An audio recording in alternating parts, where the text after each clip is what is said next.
How you doing? I'm Robert Rothschild, and I've been driving a cab for 20 years. I'm not just your ordinary cab driver. I'm different.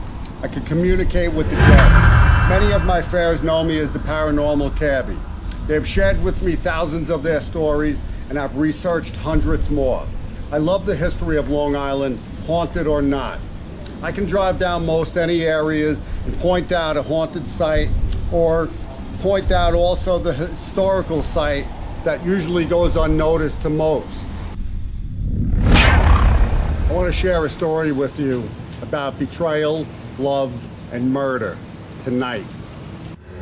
Since the early 1800s, Lakeview Cemetery in Patchogue has been the subject of countless tales of ghosts and hauntings. It's reported to be one of the most haunted places on Long Island.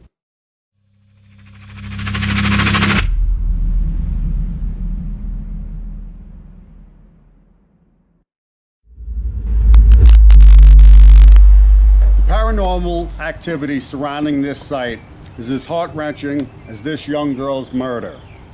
For many years, the sounds of a young child could be heard crying, which would prompt the locals to come in here looking for the origins of those sounds, only to find nothing.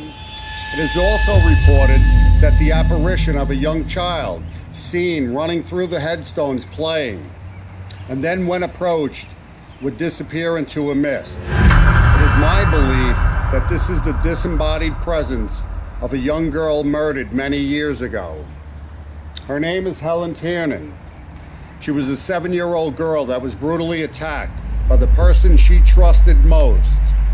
An unimaginable act of horror that would set a fire in any parent's heart. But for poor Helen, her attacker was her own mother.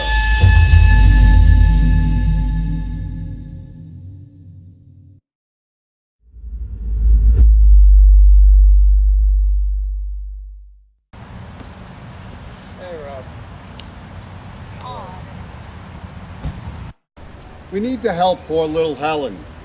And the only way we could do this is through contacting her. What do you suggest we do, Shawn? Well, yeah, definitely we should contact her. What we need to do is, because she's not an ordinary spirit that we normally would work with, who she is somebody who's been battered. And she's a 7-year-old child. You know, she wasn't only beaten, she was murdered by the one person that she trusted the most, as you said, her own mother. Yeah, so we need to take that into consideration, that even in death, that poor girl is still traumatized. Oh, yeah, without a doubt. Well, we did bring our recording devices. Hopefully we'll pick up Spirit voice. And Shawn did bring his computer. Yes, this is where the magic happens. What I like to do is, once we do an audio session with the spirits, we plug it into the computer, we analyze it, and we're able to hear what they're saying to us. When we're asking questions, we are able to hear the responses. That way, we can talk to them and they'll know that they're not invisible to us. I have an EMF detector here. EMF standing for electromagnetic field meter. I'm just going to do a baseline sweep around the headstone here and see if I can make any presence or contact with the presence of Helen. Spirit presence is a buildup of electrons that seem to fluctuate. By this fluctuation, it causes the atoms of the electron to become misaligned. This effect produces an electromagnetic field that is invisible to the naked eye, but can be detected by using the EMF meter that measures its units in milligauss.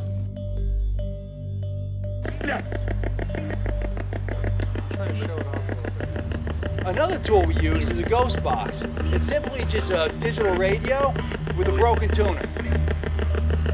Yeah, that's right. The broken tuner scrolls. And as it's scrolling, it's searching for sine waves, either long or short.